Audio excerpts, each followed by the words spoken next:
ইফতারের পর জমজমাট ঈদের কেনাকাটা। বসুন্ধরা সিটি শপিং মল থেকে যুক্ত হয়েছেন সহকর্মী হাসান আল মাহমুদ। হাসান, কেমন দেখছেন ক্রেতাদের সমাগম আর পোশাকের যে দাম তা নিয়ে আসলে ক্রেতারা কি প্রতিক্রিয়া জানাচ্ছেন জানতে চাই আপনার কাছে।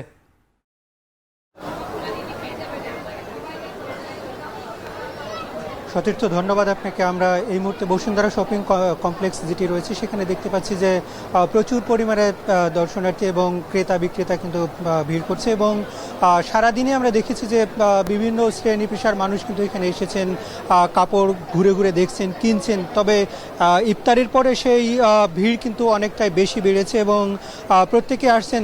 বিশেষ করে আমরা দেখতে পাচ্ছি যে শাড়ি, পাঞ্জাবি সহ যেসব শিশুদের পোশাক রয়েছে এগুলোতে দেশি যেসব ব্র্যান্ডের শোরুম রয়েছে সেই শোরুমগুলোতে কিন্তু আমরা মানুষের সমাগম বেশি দেখতে পাচ্ছি। অন্যদিকে প্রসাধনী সহ অন্যান্য যেসব সামগ্রী সেগুলোর ক্ষেত্রে বিদেশি বা আন্তর্জাতিক যেসব ব্র্যান্ড রয়েছে সেই ব্র্যান্ডের দোকানগুলোতে কিন্তু মানুষের সমাগম অনেক বেশি দেখতে পাচ্ছি এবং তবে ক্রেতা বিক্রেতারা উভয়ে আসলে আশা করছেন যে আগামী কয়েকদিন পরে আসলে এই ভিড়ের সংখ্যা আরও বেশি বাড়বে এবং যেহেতু আগামী আরও প্রায় 20 দিনের মতো বাকি রয়েছে সেই দিনগুলোতে আসলে ক্রেতাদের সংখ্যা অনেক বেশি বাড়বে। তবে বিক্রেতারা যেটি বলছেন যে এই সংখ্যা বাড়লেও আসলে এখন পর্যন্ত তাদের যে চাহিদা অনুযায়ী তারা যে ছাড় দিয়ে বিক্রি করার চেষ্টা করছে সেটি কিন্তু চলছে। তবে ক্রেতারা কিন্তু উল্টো অভিযোগ করছে যে এই মুহূর্তে যেসব দোকান রয়েছে সেগুলোতে কিন্তু আসলে অনেক বেশি দাম হাঁকানো হচ্ছে, যদিও এখন তারা ছাড়ছে না বলে অভিযোগ করছে এবং আগামী কয়েকদিন পরে আসলে এই